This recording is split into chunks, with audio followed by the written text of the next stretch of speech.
Don't be fooled by a page load speed of your business website on your mobile device or on your PC. The reason for this is because once you visit your website on your mobile device, the device itself will remember some part of the website so that the next time you visit, it will actually load much faster. Doesn't matter how fast it's loading for the new visitors, and that's the catch. You want your new visitors, your potential future customers, to have a good experience so that the page is loading fast enough for them to wait instead of leave and not even seeing your website. That's exactly what happens. According to Google, if your page load speed is more than 3 seconds, like 50% of your potential visitors, they're gone. After 3 seconds, they're still dropping. It doesn't mean that the other 50% will stay however long. So that's why we want to put so much attention on this. And again, people just forget about it. This is a quick reminder for you to check. If you as a business owner don't want to have anything to do with this, at least delegate it to somebody. You can share this video and make sure that your website health check is in place, that the page load speed is good. Again, in this video, I will show you exactly how simple this is. So for those of you who like to micromanage, even though I don't recommend it, this will be a great video. You'll find out how to do it so that you can hold your people accountable. And again, not recommending to micromanage. If you just want to make sure that everything is in place, because you as a business owner, you should be the most responsible person in your business. You should take full responsibility for whatever is going on, good or bad, at the end of the day. So if that's you, check it out, check how simple it is, do this health check, and again, hold your people accountable. Make them do what they need to do so that your page load speed is good enough. Now, just before we dive in, let me welcome you. If you're new to the channel, my name is Bojan. If you follow me already, welcome back. All we talk about on my channel is how to get set up to sell online. We talk about what kind of digital assets you need and what kind of digital actions you need to take, like in this example, so that you get your business out there online and that you get some traction from there. Not just to have a website, but really to get some business coming from your website, from your other online assets. What are the online assets that one business should have, how to connect them all together. We talk a lot about complete digital infrastructure, how important it is today to have all the assets in place and have them all connected together. So again, the topic today is a page load speed, so let's dive in.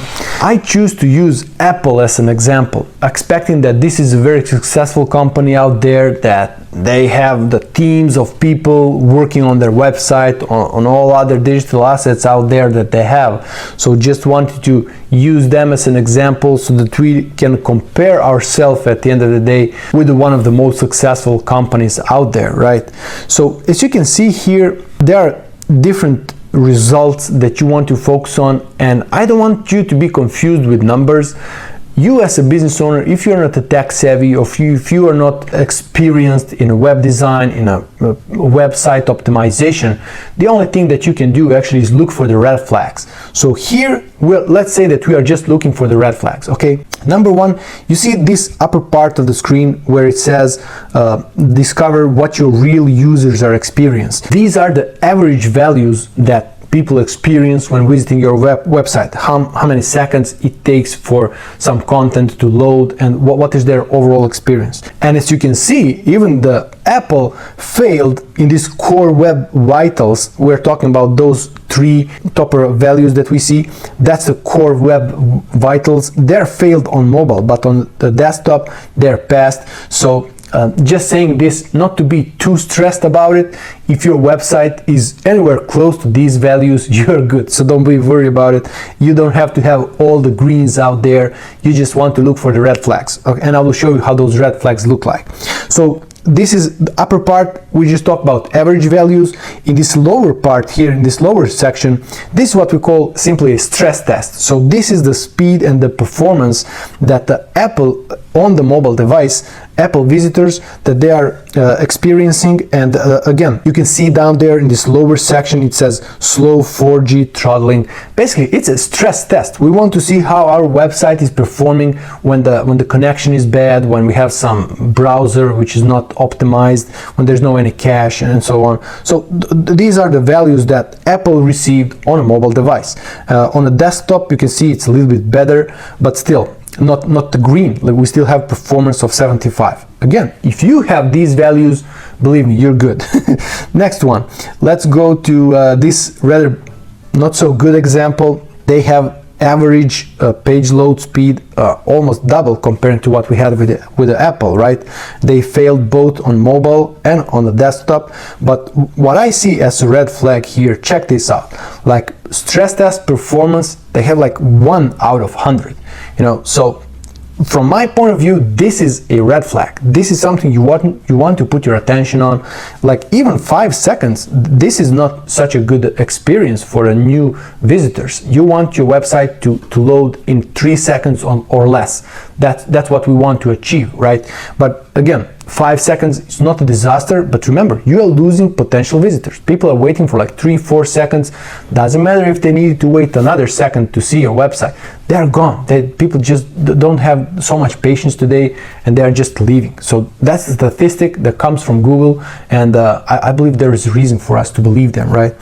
So the next one, page load speed. I want to give you this as an example because some of you will experience the same. You can see here that these average values, they are missing. Now, even though this specific website, they have their Google Sitekit connected directly, so basically Google have access to this website, but there is not enough data for the average values. There is not enough visitors coming to this website.